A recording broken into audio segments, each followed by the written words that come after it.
Welcome to our channel. Today we how to authenticate with Zoom OAuth for authenticated meeting booking UI step by step clearly. To get started with authenticating using Zoom OAuth, ensure you have a Zoom developer account set up.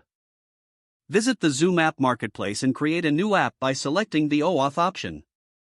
Fill in the basic information about your app, including the app name, description, and email. Set the redirect URL for your app, which will handle the OAuth responses. Next, input the scopes required for your application to perform actions like scheduling meetings. After saving your settings, note down the client ID and client secret provided by Zoom. In your application, initiate the OAuth flow by directing users to the Zoom authorization URL.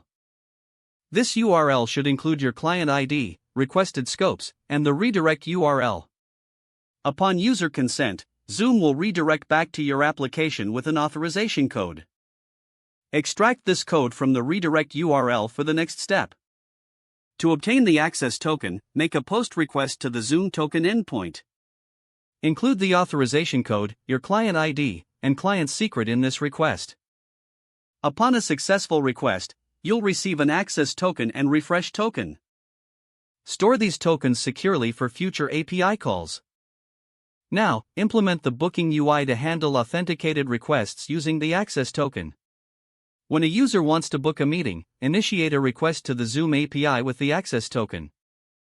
Ensure to handle token expiration by using the refresh token when needed. With this setup, your application is now capable of authenticating users and booking meetings through Zoom's API.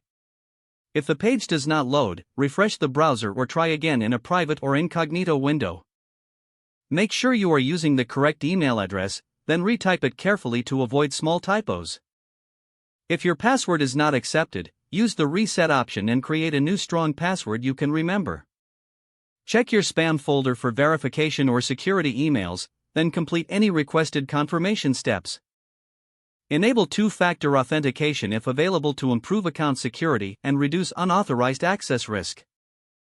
After signing in, review your profile details so your contact information and settings are accurate and current. If you see an error message, note it down and try again after restarting your device and internet connection. Log out when you finish, especially on shared devices, to keep your account and payment information secure. If the page does not load, refresh the browser or try again in a private or incognito window. Make sure you are using the correct email address, then retype it carefully to avoid small typos. Don't forget to like this video and subscribe to our channel for more step-by-step tech guides.